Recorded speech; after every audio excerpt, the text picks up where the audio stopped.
Vaasa Vesi on Vaasan kaupungin omistama vesihuoltolaitos. Hoidetaan 70 000 asukkaan vesihuoltoa, puhdasta vettä toimitetaan ja jätevettä putsataan. Uudistuksen tavoitteena oli saada niin kuin kaupunkiosa-alueiden niin kuin vedenkulutushallintaan ja seurantaan. Meillä on jonkun verran olemassa olevia mitta-asemia siellä Vaasassa, mutta pääsääntöisesti näitä mitta-asemia tällaisen aluemittausjärjestelmän toteuttamiseen ei kauheasti ollut. Ja sen jälkeen sitten lähdettiin miettimään, että mihin näitä mitta-asemia sijoitellaan, näitä uusia, jaetaan erilaisiin alueisiin. Ja nyt sitten myöhemmässä vaiheessa on se, että miten näitä olemassa olevia mitta-asemia voidaan myös hyödyntää tässä järjestelmässä. Tämän Aquavision älykkään algoritmin suurin merkitys on siinä, että me pystytään ennustamaan sitä alueellista vedenkulutusta hyvinkin tarkasti ja sitä kautta tietämään ne mahdolliset vuodot siellä järjestelmässä. Silloin kun verkko ei käyttäydy normaalisti, niin me saadaan hälytyksiä sieltä meidän järjestelmään.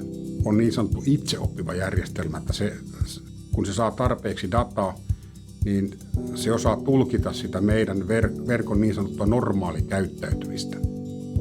Laininkin toi myös niitä omia näkemyksiä, jotka oli koeponnistettu jo aikaisemmin muualla. Saatiin parannettua myös omaa näkökantaa.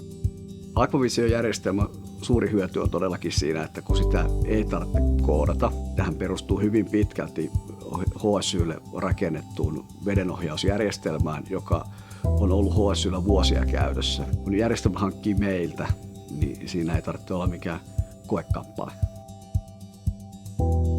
Me tarjotaan kaikille aluemittausjärjestelmän asiakkaille käyttöön AquaHelp-palvelu. Me ollaan pystytty sitten välittömästi reagoimaan kaikkiin mahdollisiin poikkeamiin, mikä siinä järjestelmässä on ollut ja tehty muutoksia. Ja kaikki ne toimii sen AquaHelpin kautta.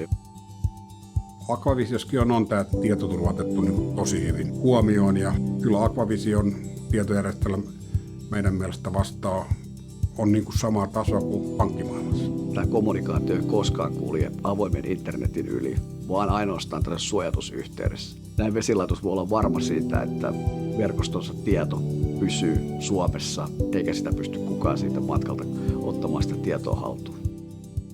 Tämä tyyppinen ratkaisu, mikä Vaasaakin rakennettiin, niin se on varsin kustannustehokas, koska meidän ei tarvitse koodata sitä järjestelmää, vaan se järjestelmä voidaan sanoa, että se parametroidaan sinne Vaasaan.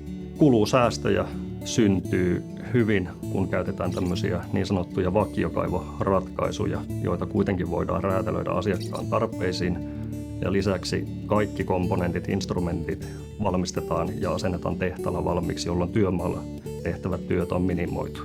Me Liningilla ollaan käytännössä Suomessa ainoa toimittaja, joka voi toimittaa tällaisen järjestelmän avaimet käteen. Säästetään myös meidän omia henkilöstöresursseja, että meidän murheeksi oli sitten niin kuin aikatauluttaa vaan niiden kaivojen asentaminen tuonne maastoon. Asennusnopeuteen vaikuttava merkittävä tekijä on myös, että kaivot ovat itse ankkuroituvia. Eli kaivossa on ylileveä pohjaosa, joka on myös tätä kennolevyä. Asiakkaalle on äärimmäisen tärkeä juttu se, että hänellä on yksi toimija siinä, jolloin rajapintoja ei ole. Saadaan niin kuin valmis tuote, henkilöresursseja säästyy, reklamointi ja sopiminen on niin kuin helppoa, kun se tehdään yhden toimijan kanssa. Tämä Vaasan veden Aquavisio-projekti on onnistunut sen takia niin erinomaisesti, että Vaasan veden koko johtoryhmä on ollut hyvin sitoutunut tähän projektiin. Vaasan vanha kaupunki, niin palurautaputkea, SG-putkea on maassa paljon. Tällä hetkellä meillä on vuotoprosentti vähältä 20, että kun päästäisiin lähemmäs 10, niin oltaisiin hyvinkin tyytyväisiä. Budjetti piti täysin ja aikataulu piti, mitä oltiin sovittu. Näitä kuitenkaan ei rakenneta joka päivä. Näitä rakennetaan tulevaisuutta varten.